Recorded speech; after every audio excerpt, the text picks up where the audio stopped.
Quem aí já tá pronto pro Halloween? E aí galera, como que vocês estão? Eu espero que esse vídeo encontre vocês muito bem. Aqui é a Rê e nada melhor do que uma sexta-feira 13 bem trevosa pra gente falar o quê? De livro trevoso, falar de leitura perfeita pra época do Halloween.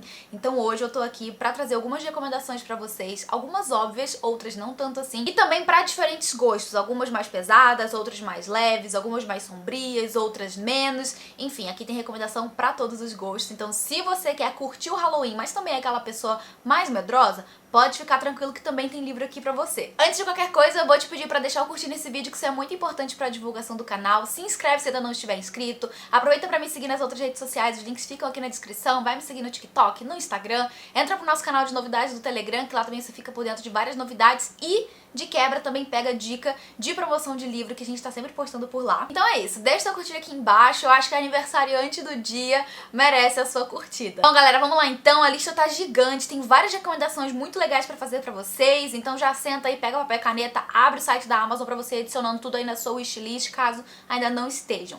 Vou começar falando aqui de uma leitura que me marcou muito, que eu li recentemente, que eu ainda tô com ela na cabeça, eu tô sempre recomendando aqui no canal, também lá no Instagram, já falei em várias ocasiões, que é O Galinheiro, do Amorício Lopes. Esse livro foi um surto, porque eu fiquei muito viciada nessa leitura. Foi um livro que eu li super rápido através do Kindle, o livro tá disponível no Kindle Unlimited, então aproveita a recomendação e vai lá baixar pra você fazer a leitura aí nesse Halloween.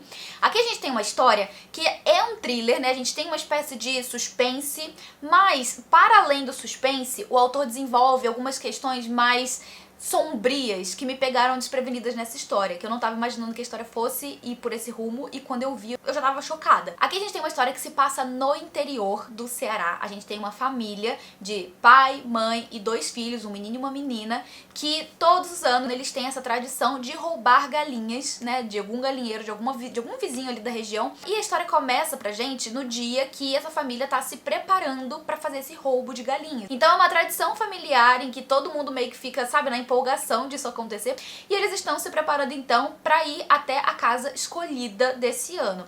E essa casa que foi escolhida, né, pro roubo desse ano ali que vai acontecer, é a casa de ninguém mais, ninguém menos do que o prefeito da cidade e o irmão dele, que é o médico principal, mais conhecido ali da região. Então eles não vão na casa de qualquer um, já começa por aí. Só que o que a princípio aparenta ser, sabe, mais uma coisa de rotina, a gente vai descobrindo ali ao longo da leitura que existem outros motivos para essa família ter escolhido essa casa em específico para assaltar. E a gente vai entendendo isso com o passar da leitura, e é aí que a gente tem na história essa coisa mais do suspense, sabe, do mistério que vai envolver na leitura, porque a gente vai aos poucos tentando desvendar o motivo dessa família ter escolhido essa casa, sabe?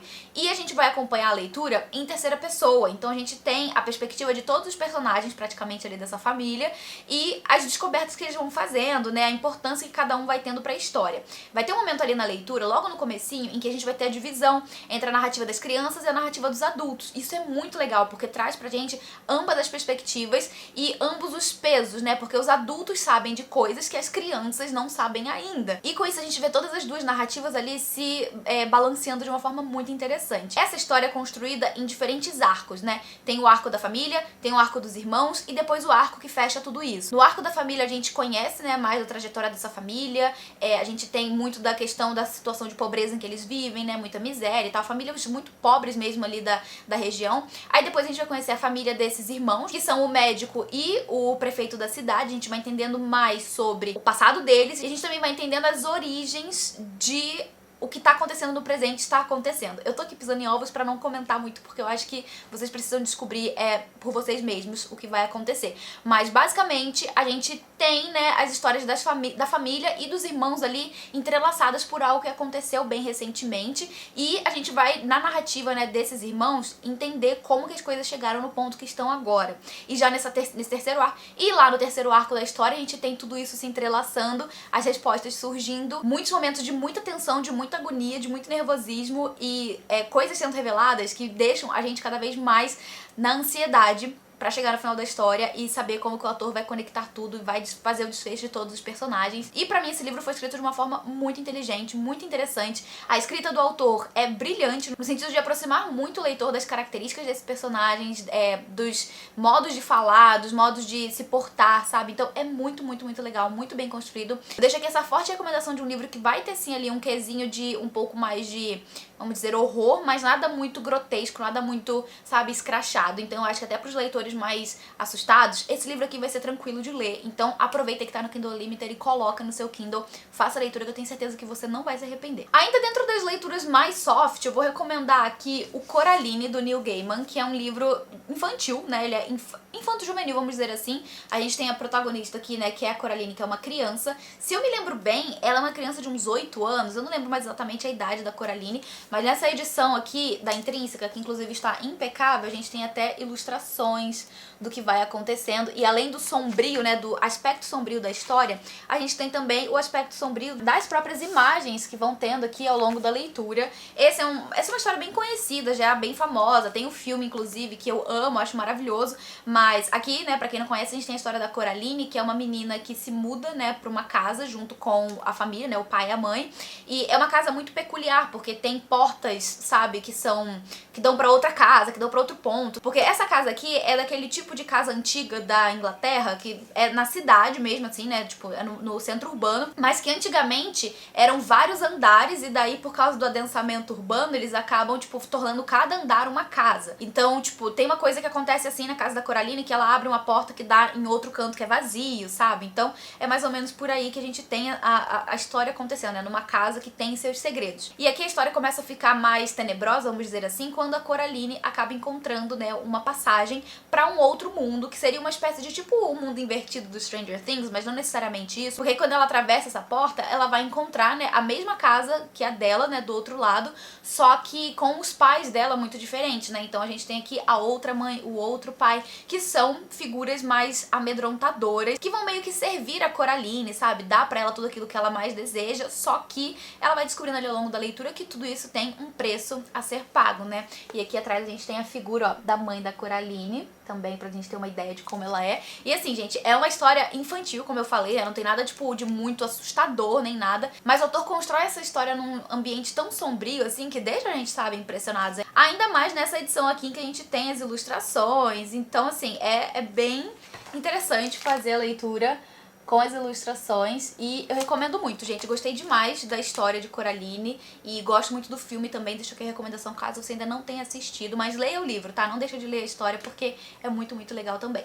Outra história também super recente que eu li, já comentei aqui no canal e também nas outras redes sociais, é o Eu Sou o Rei do Castelo. Esse livro aqui, ele vai trabalhar muito a ideia do medo, mas o medo individual de cada pessoa, e não o medo de algo sobrenatural, mas o medo causado pela convivência com uma outra pessoa que te atormenta de diferentes formas, que causa em você um medo só de você pensar no que essa pessoa vai fazer em seguida, sabe? Qual vai ser o próximo tormento que ela vai te causar. Aqui a gente tem uma história que vai ser ambientada numa casa de interior da Inglaterra, né? Um casarão. E a gente vai ter a história focando entre dois meninos, né? Um deles é o dono dessa casa e por isso é uma pessoa, né, mais privilegiada financeiramente falando. E o outro é o filho de uma mulher que vai ser contratada para trabalhar ali na casa.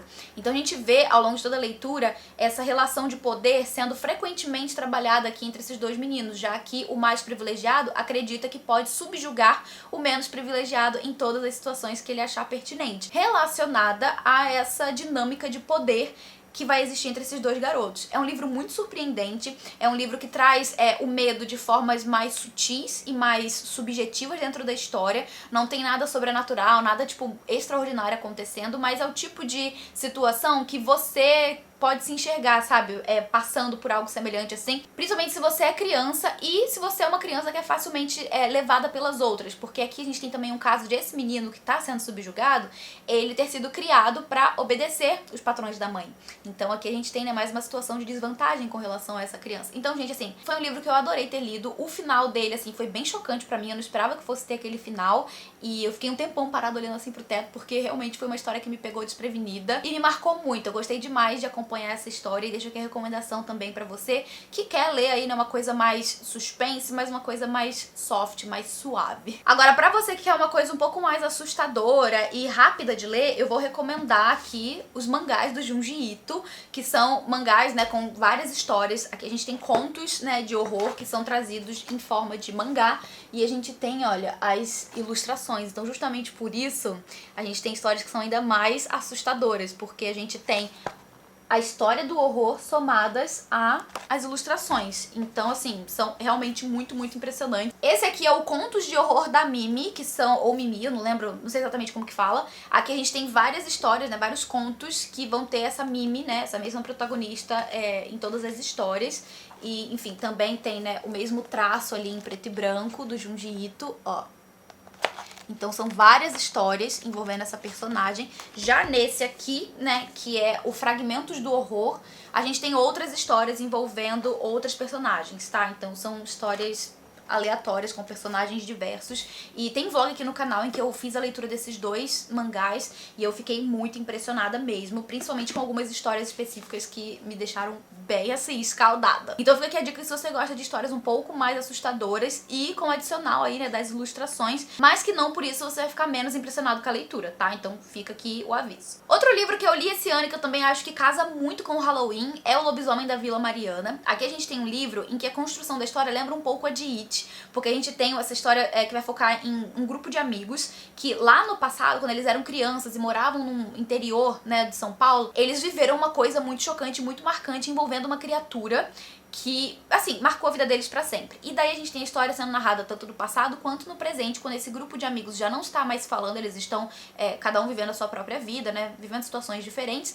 E agora essa criatura que deixou eles aterrorizados no passado, aparentemente está de volta. Então tem uma pessoa que tá reunindo esses amigos pra poder, né, voltarem lá pro interior e tentar lidar com essa situação que tá ali prestes a vir à tona mais uma vez, nessa criatura que pelo título você já pode imaginar aí que tem a ver, claro, com um lobisomem. Aqui a gente tem um livro que desenvolve muito, sim, o sobrenatural, mas que também vai atrelar esse sobrenatural com um pouco de ficção científica. Eu acho que ele é um livro também muito pertinente pro Halloween e que não é tão pesado assim, tá? Ele não tem cenas de terror tão, sabe, assustadoras, nem nada do tipo. Mas é um livro que ainda assim tem uma atmosfera sombria que eu acho que casa muito bem com o Halloween, então eu vou deixar a dica aqui também. Agora, pra quem curte uma história com elementos sobrenaturais que vão assustar, que vão deixar você aí impressionado com a leitura, eu vou recomendar 3 livros. O primeiro deles vai ser O Iluminado, do Stephen King. Eu li esse livro tem uns 2 anos e pra mim foi um mix diferente de sentimentos, porque a primeira metade do livro pra mim tava muito enfadonha, mas a segunda eu devorei, eu achei incrível. Então ele é um livro que eu acho ele muito perfeito pro Halloween, porque a gente vai ter a história dessa família, né, que são o pai, mãe e o garotinho. Eu só lembro que o nome do garotinho é Danny, o pai e a mãe eu já não me lembro mais, mas enfim. O Danny, ele é um menininho que acho que tem 5 anos e ele é o iluminado, ou seja, ele é uma pessoa que tem, vamos dizer assim, uma sensibilidade maior para o sobrenatural. E acontece que o pai dele vai ser convidado para trabalhar em um hotel, que é um hotel Overlook, acho que é Overlook o nome do hotel. Ele fica numa região dos Estados Unidos que é muito ao norte e também numa região muito elevada, ou seja, no inverno esse hotel fica impraticável, ele para de funcionar porque tem muitas nevascas. Fica realmente uma coisa terrível, as pessoas não conseguem subir, quem tá lá em cima não consegue descer. E ele vai ser convidado pra trabalhar ali no hotel justamente nesse período em que ele vai estar fechado. Só pra fazer a manutenção, sabe, manter a caldeira funcionando, evitando que os canos se entupam, né, com gelo, esse tipo de coisa. E ele não vai sozinho, né, vai ele e a família, ou seja, a esposa e o filho pequeno trabalhar nesse hotel. Na verdade, é mais o pai que vai trabalhar e a esposa e o filho vão juntos ali também, né, pra não ficarem sozinhos. Só que acontece que quando eles chegam nesse hotel, todos esses sentidos do iluminado vão ficar ainda mais aguçados, porque esse é um hotel, vamos dizer assim, mal assombrado. Existe alguma coisa nesse hotel que faz com que coisas estranhas aconteçam, né? O elevador funcione sozinho, tem um barulho de festa que acontece, né, em alguns horários da noite, tem alguns arbustos que mudam de forma, né, sabe, aqueles arbustos ornamentais que vão mudando de formato. Enfim, uma série de situações muito estranhas que passam a acontecer nesse hotel e que, principalmente, o Danny, né, vai ser a pessoa que vai sentir mais tudo isso. E a gente vê a história tomando outras proporções, porque não vai ficar só no menino, né? A gente vê outras coisas acontecendo ali ao longo da leitura. E são coisas muito, muito surpreendentes, envolvendo o sobrenatural, que pra quem gosta desse tipo de história vai ser, assim, um prato cheio. Então eu deixo aqui a recomendação caso você ainda não tenha lido. Outra história que vai ter também esses elementos, assim, mais sobrenaturais, de coisas que se movem sozinhas e, enfim, figuras que aparecem, é um livro que eu já resenhei aqui no canal, que se chama O Silêncio da Casa Fria. Esse livro, na época que eu li, foi, assim, um dos melhores que eu li na época, né, dentro do gênero. Eu fiquei impressionadíssima com essa história e sempre que eu posso eu recomendo também aqui no canal pra quem gosta do gênero. Aqui a gente tem uma história que vai se passar, se eu me lembro bem, lá pelo século XIX, 1800 e alguma coisa, e a gente vai ter a história de uma moça que tá indo, né, ela tá se mudando pro interior. Isso porque recentemente ela ficou viúva e na época mulheres viúvas não viviam na cidade, elas iam viver o seu luto no interior. E ainda tem o agravante de que ela está grávida desse marido que faleceu. Então ela tá indo pra essa casa do interior, se eu me lembro bem, junto com uma prima desse marido dela. E essa casa do interior é uma casa da família do marido, né? Então elas estão indo pra lá pra passar, né, sei lá quanto tempo. E chegando lá, ela vai começar a ter a interação com os empregados da casa, ela vai conhecendo melhor sobre, né, como a casa funciona. E é uma casa muito peculiar, pra dizer o mínimo, né? Pra começar, que é uma casa muito antiga, acho que ela é do século XIV, então tudo range, quando o vento bate faz barulho, tem vários cômodos, assim, muito estranhos, tem um sótão que tem cheio de coisa, ela vai descobrir que tem um monte de coisa lá dentro, e dentro desse sótão, uma das coisas que ela vai encontrar são os acompanhantes, né? Que são uma espécie de ornamento que existia na época, não é bem um ornamento, mas eu acho que é tipo isso, é uma espécie de mobília que se parecem pessoas, sabe? É como se tivesse realmente uma pessoa inanimada ali do teu lado. Então, aparentemente usavam muito isso antigamente, né? Tipo, ter esses acompanhantes, assim, pela casa. E é um negócio que, né, quando a história tá acontecendo, já não é mais tão usado. Então, esses acompanhantes, eles estão guardados no sótão, e ela vai descobrir, né, a figura desses acompanhantes e tal. E com o passar da leitura, a gente percebe que muitas coisas estranhas vão começar a acontecer dentro da casa, não só envolvendo a casa, mas também envolvendo esses acompanhantes, envolvendo pessoas que vivem dentro dessa casa, e a história foi cada vez mais tensa, mais surpreendente e mais intrigante, sabe? Ao mesmo tempo que assustadora também. Esse foi um livro que eu lembro que tinha algumas cenas, assim, que me pegaram muito de surpresa, no sentido de eu ficar realmente impressionada com o que eu tava lendo, no sentido de ser assustador, sabe? Eu não tava imaginando que eu fosse ficar tão impressionada no sentido de me assustar com a história. Então eu deixo aqui a recomendação pra quem ainda não leu. É um livro que você vai ler muito rápido, porque ele é muito instigante. Tem algumas coisas em específico nessa história que me incomodam, mas que em termos de um livro de suspense que vai te entregar algo assustador, esse livro aqui eu acho que ele consegue ser bem sucedido. E por fim eu vou falar de um livro que eu li no ano passado e que eu gostei, na época acho que eu dei 4 estrelas, eu gostei bastante do livro, porque eu não tava imaginando também que eu fosse gostar tanto, né, que eu fosse ser tão bem surpreendida assim. É um livro que tem umas coisas um pouco, vamos dizer assim, polêmicas, principalmente o final do livro, ele divide muitas opiniões, e eu tô falando de Desenhos Ocultos. Aqui a gente tem a história de uma moça que ela tá recém saindo da reabilitação, né, ela tem 21 anos e tal, e tava numa clínica de reabilitação, e parte do seu programa de reabilitação é ser reinserida no mercado de trabalho. E com isso, né, ela volta a trabalhar como babá. Então, ali no começo do livro, a gente tá acompanhando ela fazendo mais uma entrevista de emprego pra poder trabalhar ali na casa de um casal que tem um filhinho, que é o Timmy, eu acho, ou o Tommy, alguma coisa assim, que é uma criancinha, sei lá, de 5 anos, eu acho. E logo no começo ali que ela vai conhecer essa família, eles se dão muito bem, né, são uma família que um casal é bem sucedido, pessoas, né, com bastante condição e que, enfim, são muito acolhedores, né, com relação a ela, mesmo sabendo do passado dela ali com a questão das drogas e tal, e ela também já de cara se dá muito bem com o menino. Então, a partir daí ela vai ser contratada pra poder ficar com esse garotinho e, né, cuidar dele. Só que, lembra que eu falei que o garoto gosta de desenhar, né? Pois é.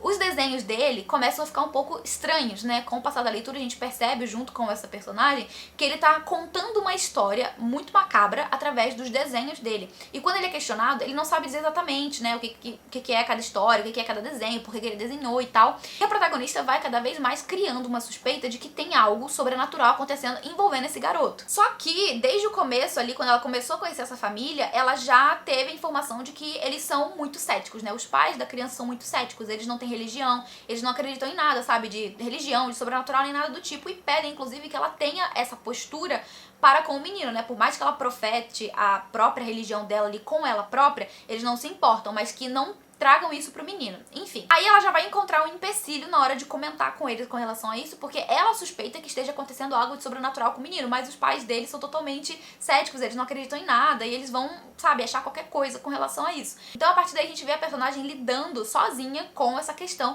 que pra ela, sim, não tem outra justificativa, não tem outra explicação que não seja algo sobrenatural. E a partir daí a história vai tomando outros rumos até chegar nesse final, que é bastante chocante, que é polêmico, sim, que eu não amei de um todo o final, mas que a história como um todo me prendeu tanto que eu não consegui, sabe, dar uma nota baixa pro livro. Eu fiquei tão presa na história, eu fiquei tão instigada com tudo que eu tava lendo, que eu terminei a história querendo recomendar pra todo mundo. Então, se você ainda não leu esse livro, dê uma chance. Eu tenho certeza que vai ser um livro que vai te deixar preso, pelo menos pela narrativa do autor, você vai ficar preso aí com o passar da leitura. Então, eu deixo aqui a recomendação também pra você que gosta, né, desses livros com essa pegada de sobrenatural mais presente na trama. Bom, galera, então essas são as minhas recomendações de livros aí pra esse Halloween. Halloween. Temos livros para diferentes gostos, para diferentes tipos de leitores. Comenta aqui embaixo qual você já leu, se você ficou com vontade de ler algum. Comenta aqui também qual foi o livro, né, que você acha que tem a cara do Halloween, que você leu e amou, que eu adoro pegar recomendações com vocês nos comentários. Eu vou ficando por aqui, não sem antes agradecer aos apoiadores do Catarse por todo o apoio de sempre. Muito obrigada, galera. A gente se vê no próximo vídeo. Um beijo grande e até mais. Tchau, tchau.